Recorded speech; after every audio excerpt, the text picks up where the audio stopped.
Today, our group will talk about network requirement analysis and plan for Harvard School. The Harvard School District have around 4,000 students in 3 primary school, 1 middle school, and 1 high school. Harvard School District also have 5 departments. We designed this district-wide and wireless network to meet its requirements. Let's assume that there are 5 departments located with a high school, each department having approximately 60 devices. Additionally, primary school, middle school each have 1,700 devices respectively, and high school have 2,000 devices. They need to connect to the network.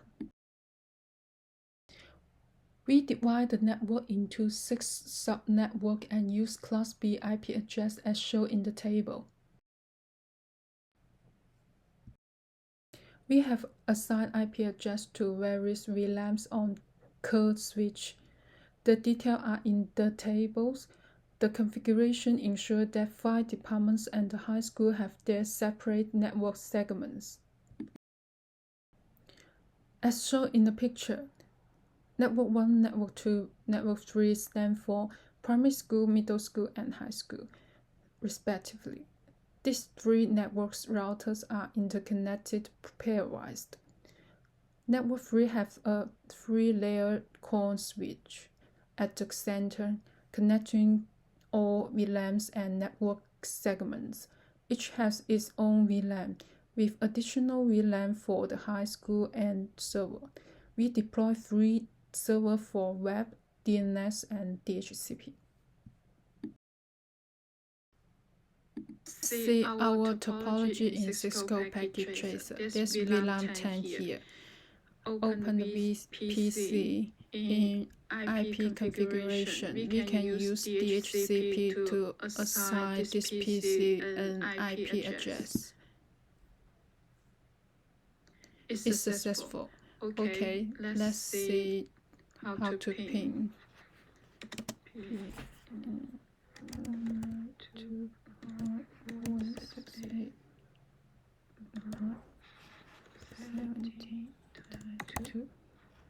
This is DHCP server's IP address.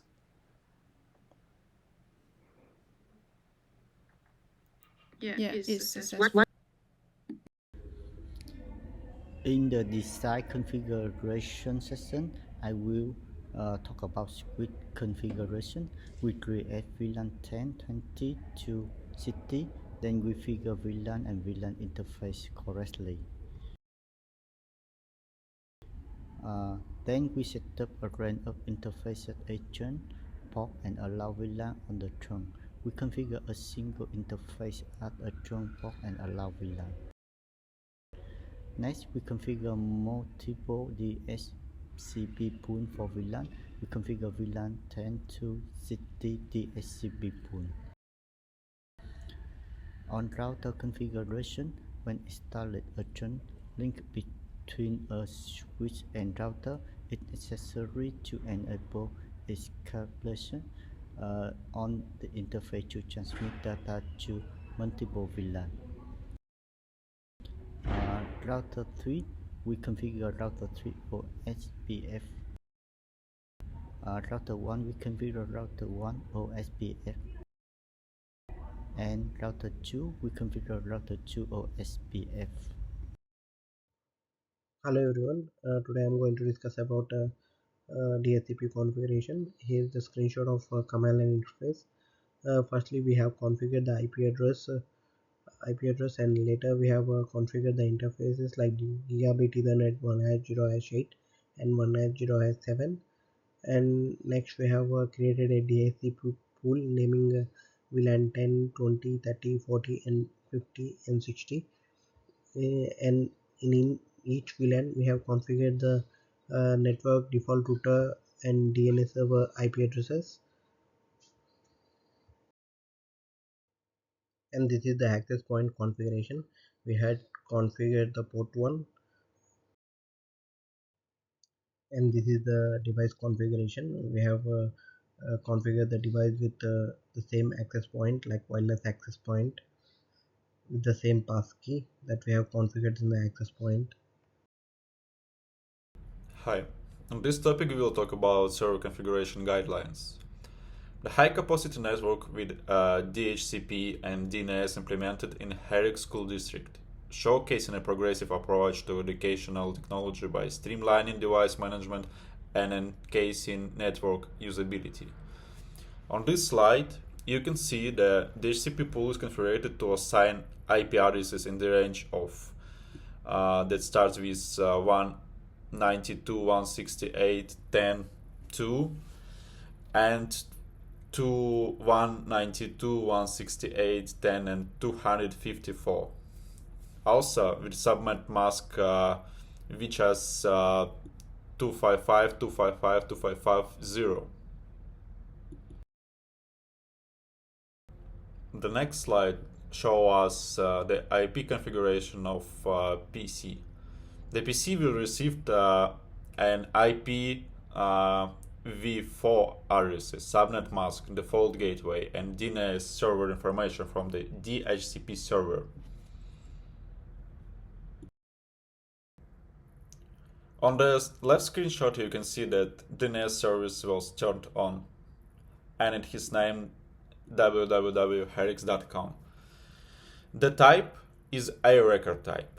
You can see it here, and it connected with our IP addresses that ends with 70.3. Usually in global network, the DNS services update in 24 hours. On the right screenshot, you can see that we have the file that named index.html. The index.html file is the general file in every website page. In our case, we have the simplest version of it. The HTML page contains a header with the title Case Study Herrick School District. The page includes a welcome message, a quick link to Hello World, an image, and a copyright notice. Let's talk about security configuration. On this slide, you can see that for the Herrick School Districts has been installed a password authentication on all the network devices to privileged remote access. In addition, if the remote users try to access the device's virtual terminal lines, such as the executive terminal, administrative terminal, and control terminal, the system will respond but deny the connection as shown below on this screenshot. This topic is snapshots of ping connectivity. On the left screenshot, you can see that we try to ping other IP addresses.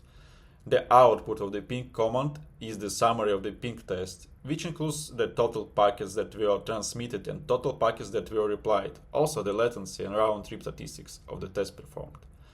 On the right screenshot, you can see the destination that includes PC3, Laptop 2, DHCP, DNS, and web. They all have status successful.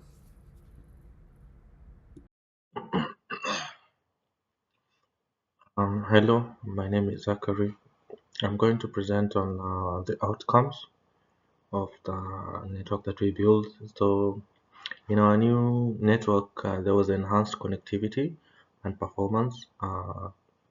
This was by use of tools, skills such as network redundancy techniques, where and addition of backup hardware, so that when there is an outage or the system fails, all our data is backed up safely. And network redundancy tools such that we have many routers and many access points, so that when one point fails, the others can take over. We also have improved network management, real-time detection, which is real-time detection and addressing of network problems. Scalability, we designed the network in such a way that it will allow for scalable, for it to be expanded and allow more users in the near future. And then improved user experience. The network no longer lagged. Yeah, because that was one of the main problems. And the next slide, the limitations and future growth. High costs of implementing the new design. Um, High cost of implementing the new design, purchasing of new routers and switches led to high costs. So this was part of the limitation. And then staff and students had to be trained because there is a new software interface and everything. And then regulatory and compliance requirements, the industry standards, we had to meet those industry standards. So in conclusion, Harris School was able to achieve a network it had envisioned. The new network had speed, scalability, automated onboarding, the redundancy, and high density coverage, which were also secure encryption, which were the network also more secure. These are the reference. Thank you for, and that was our presentation.